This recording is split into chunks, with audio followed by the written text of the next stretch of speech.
যোৰহাটৰ এগৰাকী সফল উদ্যোগীৰ কাহিনী।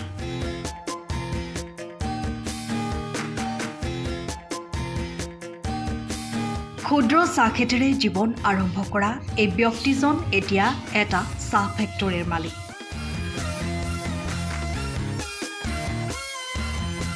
জীৱনত বহু সংঘাতৰ সন্মুখীন হৈও সকলো হেলাৰঙে নেওচি ব্যক্তিজন এতিয়া সফল উদ্যোগী।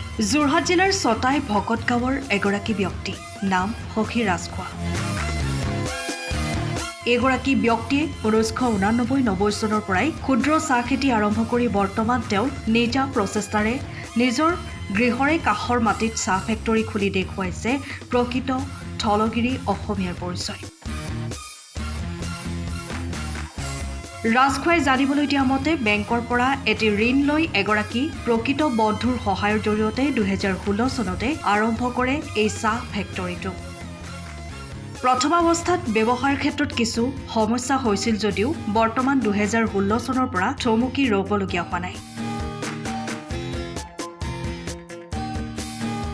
আৰু আজি 10জন কৰ্মচাৰীৰ সৈতে বৃহৎ উদ্যোগটোৰে আগুৱাই গৈ আছে তেওঁৰ এই সফলতাত আমিও জনাইছো শুভকামনা। প্ৰথম 1989ত চাহ খেতি আৰম্ভ কৰিছোঁ আৰু তেতিয়া আৰম্ভ কৰাৰ পৰা মানে দেখিলোঁ যে লোককে আমি সাধাৰণতে বেলেগ ফেক্টৰীতে আমি কেঁচাপাতখিনি দিওঁ আৰু দিয়াৰ পাছত কি হ'ল, এদিন হঠাৎ কিবা এটা ফেক্টৰীত পাত দিবলৈ যাওঁতে দেখিলোঁ মানে অনা অসমীয়া এটা ফেক্টৰীত পাত দিবলৈ গৈ দেখিলোঁ তেওঁলোকে কেঁচাপাতখিনি মানে যিটো ব্যৱহাৰ কৰিলে সেইটোৰ পৰা দেখিলোঁ যে মনত এনেকুৱা এটা দুখ লাগিলে যে আমি কিয় নিজে মই কিয় ফেক্টৰী কৰিব নোৱাৰোঁ। সেইটোৱে আৰম্ভণি আৰু তেতিয়া মনত খুব ইমান কষ্টৰে কেঁচাপাতখিনি তুলি নি পিনি এটা ফেক্টৰীত যেতিয়া দিছোঁগৈ, তেতিয়া মানে ফেক্টৰীৰ অ'নাৰে যেতিয়া সেই পাতখিনিক অনাদৰ কৰিলে, তেতিয়া মোৰ মনত আহিলে যে আমি কিয় নিজে ফেক্টৰী কৰিব নোৱাৰোঁ। সেইটোৱেই প্ৰথমতে নিজৰ হেৰিয়াত অন্তৰত সোমালে। তাৰপাছত গৈ একাধিক্ৰমে ইফালে প্ৰডাক্ট বাগানো ক্ৰমান্বয়ে অলপ বঢ়াই গৈ থাকিলোঁ। তাৰপিছত দেখিলোঁ এটা ফেক্টৰী আৰম্ভ কৰোঁ। কেইজনমান মানুহ লগ হ'লোঁ, এটা কোম্পেনী কৰিলোঁ। কোম্পেনী কৰি কীবৰ্ডক এপ্লাই কৰিলোঁ আৰু যেতিয়া এপ্লাই কৰিছিলোঁ সেই সময়ত কি হ'ল, কীবৰ্ডৰ মানে NOC-টো বন্ধ আছিলে আৰু আমি সেইটো 2013 মানত এইটো মানে কীবৰ্ডৰ হেৰিবিলাক বন্ধ আছিলে, একচুৱেলি মই NOC-বিলাক বন্ধ আছিলে। তাৰপিছত খুব আমাৰ আন্দোলন কৰা হ'ল ক্ষুদ্ৰ চাহ খেতিয়কসকলৰ পৰা। আন্দোলন কৰাৰ পাছত কি হ'ল, তেওঁলোকে এদিন যোৰহাটত আমাৰ খুব ডাঙৰ আন্দোলন হৈছিলে। তেওঁলোকে তেতিয়া আহি ক'লে যে যিখিনি এপ্লাই কৰি আছে সদ্যহতে তেওঁলোকক মানে NOC দিব লাগে। কিন্তু কিবা যোৰহাটৰ পৰা মই আছিলোঁ গতিকে আমাক তেতিয়া তেওঁলোকে এইটো NOC প্ৰদান কৰাৰ আশ্বাস দিলে আৰু NOC দিয়াৰ পাছত ঠিক 2014 মানৰ পৰা আমি কনষ্ট্ৰাকশ্যন আৰম্ভ কৰিলোঁ। তাৰপৰাতো জানেই আমাৰ অসমীয়া মানুহক বেংকে লোন দিবলৈ টান পায়। মানে তাঁত বাতি কৰোঁতে বিভিন্ন বেংকত তাঁত বাতি কৰি অৱশেষত যোৰহাট SBIৰ পৰা, ষ্টেট বেংকৰ পৰা অসমীয়া অফিচাৰ কেইজনমান আছিলে, খুব তেওঁলোক দয়ালু। তেওঁলোকে আহি মেলি চাই মেলি দেখাৰ পাছত ক'লে ঠিক আছে, আপোনালোক ইমান কষ্ট কৰি কিবা এটা কৰি আছে, আপোনাক আমি লোন দিয়াৰ ব্যৱস্থা কৰিম। সেই তাৰ পৰা আপোনাৰ 2015-16 এনেকুৱাতে লোন আৰম্ভ হ'ল। লোন লৈ আৰু আৰম্ভ কৰিলোঁ। খুব মাজতে খুব বেয়া দিনো গৈছিলে, এনেকুৱাও বেয়া দিন গৈছে যে মানে যে ফেক্টৰী বলে নোৱাৰিম বুলি ভাবি লৈছোঁ। কিবা ভগৱানৰ কৃপাত ক্ষুদ্ৰ চাহ খেতিয়কসকলৰ সহায় সহযোগ, বন্ধু বান্ধৱৰ সহায় সহযোগ আৰু মোৰ লগৰ এজন খুব ভাল বন্ধু, তেখেতৰ নাম ল'বই লাগিব, পংকজ প্ৰতিম বৰা। নহয়, আমাৰ এইটো এটা মানে কি হ'ল, এটা কোম্পেনী কৰি লোৱা যায়। সেইটো কোম্পেনী আৰু এতিয়া মই ডাইৰেক্টৰ আৰু মোৰ এজন বন্ধু আছে, তেখেতেও মোক খুব ভাল সহায় কৰিলে, পংকজ প্ৰতিম বৰা। গতিকে এনেকৈ মিলিজুলি কৰাৰ পাছত আজি তাৰিখত আমাৰ ফেক্টৰী আপোনালোকে নিশ্চয় দেখিছে। গতিকে সকলোৰে আশীৰ্বাদ। এতিয়া 10জনমান আমাৰ কৰ্মচাৰী আছে পাৰ্মানেণ্ট।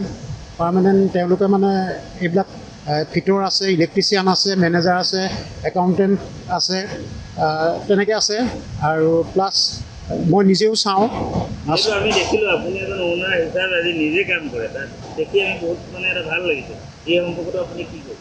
চাওক, কথাটো এনেকুৱা, কিবা এটা শিকিবলৈও মন যায়, কৰিবলৈও মন যায়। আৰু যেতিয়া যিদিনা মই থাকোঁ, এইটো কিবা এটা আপুনি চাওক, এখিলা সেউজীয়া পাতৰ পৰা এটা ক'লা চাহপাত কৰাটো এটা বহুত জটিল এটা প্ৰক্ৰিয়াৰ মাজেদি যায়। কিন্তু এইটো কিবা ভগৱানৰো এটা আশীষ থাকিব লাগিব আৰু নিজেও বস্তুটো মানে এটা মানে কি হ'ল, আত্মাৰ মানে খুব ভালভাৱে মানে তাক কৰা যায়। মানে এটা ভক্তিভাৱেৰে। গতিকে সেইকাৰণে মই প্ৰায় নিজেই থাকোঁ, আৰু মই যেতিয়া নিজে থাকোঁ কৰ্মচাৰীবিলাকেও ভাল পায়, আমাৰ বাকী ষ্টাফখিনিও তেনেকৈ ভাল পায়। গতিকে এতিয়া ধৰক কোনোবা আহিলে তেওঁলোককো এটা ধৰক মৰম চেনেহেৰে কিবা কৰি মাত বোল দিয়ে, চবেই ভাল পায়। গতিকে যেতিয়া ভাল পায় মানুহে এটা আশীৰ্বাদ দি যায়। গতিকে সেই আশীৰ্বাদে মই ভাবোঁ মানে এই ফেক্টৰী চলোৱাৰ এটা মূল মন্ত্ৰ। আপুনি অকণ ডাঙৰ কৰি নিয়াৰ চেষ্টা চলাইছেনে? এইটো ভাবি আছোঁ। এতিয়া চাওক, এতিয়া আমাৰ দেখিলে আপুনি মেচিনাৰী এক লাইন আছে, আৰু এক লাইন কৰিবৰ কাৰণে সুন্দৰ সুবিধা আছে।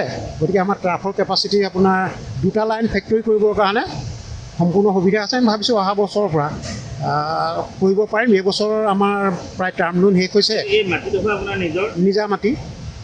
আৰু এতিয়া বিষয় হৈছে যে ইয়াৰ ক্ষুদ্ৰ চাহখেতিয়কসকলৰ যিটো আপোনাৰ ইয়াত চাহপাত দিয়ে, সেইসকলক আমি কেনেদৰে চলাব পাৰে?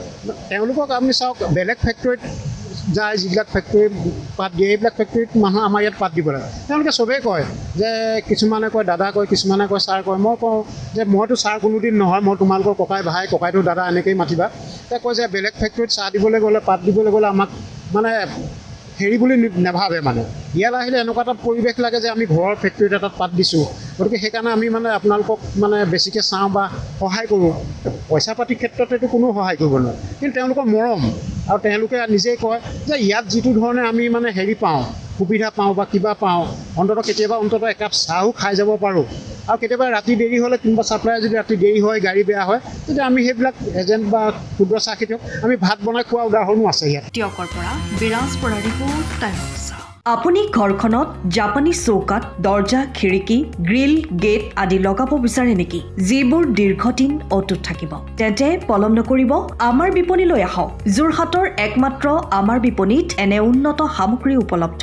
এই মেচিনটোৱে বেণ্ড কৰা হয়, দৰ্জা চৌকাত আৰু উইণ্ডো বনোৱা হয়। বাকী আমাৰ গেলভেনাইজড হয় এইবিলাক। আমাৰ ঠিকনা শ্ৰীৰাম এলুমিনিয়াম চেণ্টাৰ, DCB তিনিআলি, তৰাজান, যোৰহাট 785006। যোগাযোগৰ নম্বৰ 8638967754 অথবা 9401552548। পাল্লা বনোৱা আছে, এইটো গেলভেনাইজৰ হয়। এইটো প্ৰেছ ষ্টীল বুলি কয়। গেলভেনাইজৰ উইণ্ডো হয়। ইয়াত ষ্টীলৰ এইবিলাক গ্ৰিল দিয়া আছে, এক্সট্ৰাকে গ্ৰিল প্ৰয়োজন নাই। গ্ৰিল চব লাগি গৈছে। আৰু এইফালে মস্কিটো নেটো দিব পাৰে। এইটো মস্কিটো নেট, এইফালে বেক চাইডে মস্কিটো নেটৰ পাল্লা আছে। পকাত নি পিনে ঘৰটো আৰম্ভ কৰোঁতে লৈ যাবলগীয়া হয়। তেতিয়া পকাত দি দিলে মানে ইয়াত ঢেলাই সোমাই যাব, মছলা সোমাই যাব। বালি মছলাটো ভৰাই দিলে মানে মজবুত হৈ যাব ইয়াৰ। সময়ৰ খবৰ সময়ত পাবলৈ ফ'ল' কৰক টাইম অফ আছাম।